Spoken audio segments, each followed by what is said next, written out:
Inclusion, a term that pertains to a person's universal human right to be included in society, such as having access to basic education and healthcare facilities, as well as having equal opportunities as others, regardless of one's race, gender, societal standing, and so on.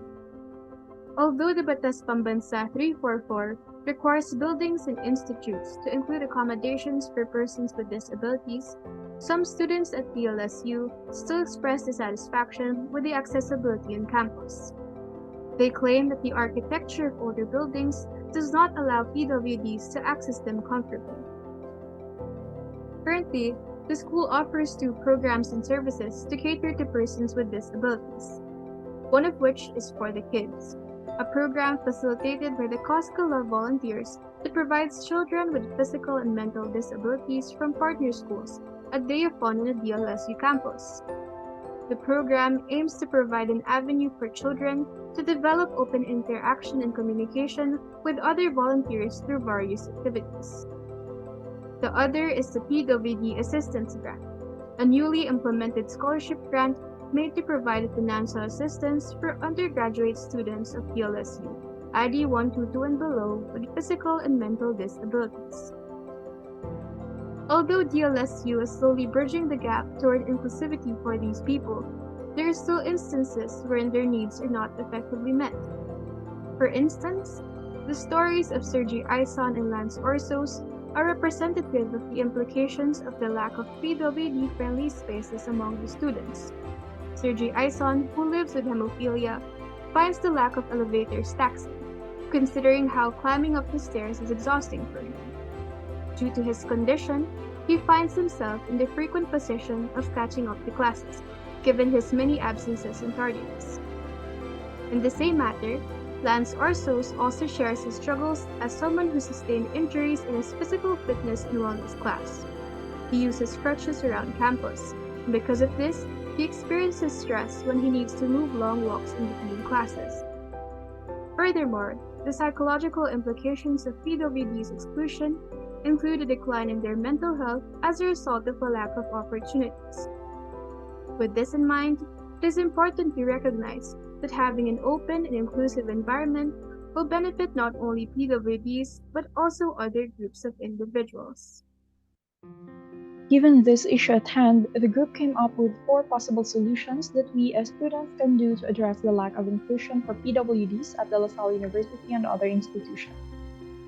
First is to create promotional posters about our advocacy and the activity. Spreading light on this issue is the first step to concretizing action. Especially now with the online setting, the most efficient way to share information is through social media sites like Instagram and Facebook. To get more engagements, we can start by convincing our family and friends to like and share the post. We can also use partnerships with other groups with similar advocacy.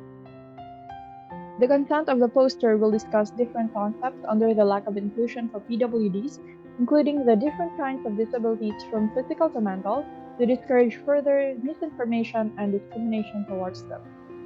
The posters can also talk about how these disabilities are dealt with by the PWDs themselves and can discuss non-ableist terms, representation in media, and current issues regarding mental health in the country, among others. The second solution is to propose presentations for barangay or community projects in NSTP. All college students are required by law to take up NSTP, or the National Service Training Program, offered by DLSC's COSCA, or Commission for Social Concern and Action. Under this, our group can target 2 specialized components that both have community projects as part of their requirements: the Civic Welfare Training Service and the Literacy Training Service. By working with COSCA, we can direct our attention to communities with a large number of PWDs, or those that lack proper accommodations in their area. This proposal will be promoted to the barangay officials since they could have the most influence that will give us access to necessary resources like possible locations for the projects and other important contact persons. Not only that, but since our group is advocating for concrete policies aimed to help PWDs, it will be best to discuss these with the people who put up with these policies in the first place. Third, hold seminars within the university. Holding seminars could help us raise disability awareness and inclusion among students and staff, in many different ways. While we are aware that the administration and the USG are already doing such activities, these are sadly not promoted enough well to the student body and staff. We propose that more people in the university are likely to join these seminars or similar events if their classes offer it as a 4th-hour activity or part of their requirements in class. If we reach out to more professors and ask if they could have our activities as incentivized classes, then we could definitely expect more students to go. We can also work with the Council of Student Organizations or CSO, or even require at least one officer from each organization to join and promote an exclusive environment for PWDs within campus. For our fourth and final solution, we can partner with individuals or potential investors for financial and service assistance. We can try to reach out and work with the university student government, specifically their Commission on Disability Inclusion, and other organizations in our university who could offer a partnership to work on better research on the statistics and needs of PWDs in their school. It will also help to branch out our contacts to other organizations through these small groups.